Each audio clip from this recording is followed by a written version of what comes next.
Everyone's familiar with classical physics. Things can be measured and calculated. But in another physics area, called quantum physics, things get different from what you expect to see in the real world. Quantum physics studies things at an atomic or a subatomic level, and that knowledge of really, really small things can be applied to the macroscopic world. First, let me introduce you to superposition. Superposition is when an object is in all possible states at once. For example, we could have a dog that is not only sitting in one place as it appears to be, but in 3 different positions at the same time. This might sound strange, but here's where the idea came from: the double-slit experiment that proves wave-particle duality. In this experiment, single electrons were fired through a double slit to a screen.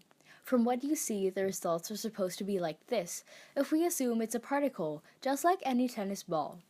However, this is what the result turned out to be. There's an interference pattern created by waves, not particles. But what's more surprising is that when we add an observation camera, the electron suddenly starts to behave like a particle. This leads to a conclusion that everything behaves both like a particle and a wave, as if it's in superposition, and observation collapses superposition, making us see only one thing. From this basis, quantum physics suggests that the state of a particle is indeterminate until we measure it in some way. That is, when we're not looking, the object exists as a wave function, a combination of probability for each outcome. It only appears to us when it's measured. Then, you might wonder why this corgi doesn't display any wave-like properties. It's because the size of an object varies inversely to its wavelength. So, the size of this corgi is so big that its wavelength is indetectable. And also, almost all macroscopic objects are measured some way by an interaction with their environment. For example, an interaction with air molecules. After we have understood superposition, this leads us to another topic called quantum entanglement. Objects that are entangled will have 2 correlating superposition states in which happens oppositely. For example, we put a cat in a box with a bomb that has a 50% chance of killing the cat, duplicate it, and send it to different sides of the world. Both cats have the superposition of being alive and dead. If we collapse the superposition of one cat, the other one's superposition is collapsed too.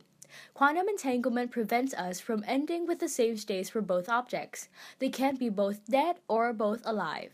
This phenomena can happen even if the cats are on different sides of the world, implying that one sends information to another at the moment of observation at a speed even faster than light. This contradicts Einstein's theory of relativity, which says that nothing travels faster than light. So, Einstein and his colleagues, Podolsky and Rosen, published a paper called the EPR, placing their doubts on the quantum world. Let's see what they have to say. Einstein said that quantum mechanics is incomplete and that there is some hidden variable that predetermines the outcome of entanglement. Quantum supporters, especially Niels Bohr, said that there is no hidden variable and that entanglement allows the object to depend indeterminately on each other. Finally, physicist John Bell came along and designed the experiment to conclude that there is no hidden variable and that the objects are actually correlated. However, it's still not certain whether it's information that travels, so the relativity theory is not yet contradicted. So right now, we don't know exactly what causes quantum entanglement to happen. And also, clear examples of superposition exist mostly in microscopic objects. But still, there's proof of quantum entanglement actually happening in the real world. For example, 2 entangled diamonds that have correlating vibrations.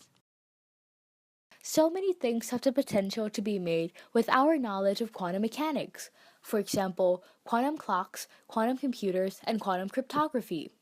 Still, the debate and further research in the scientific community have not ended, and the quantum world remains open-ended. So, what do you think?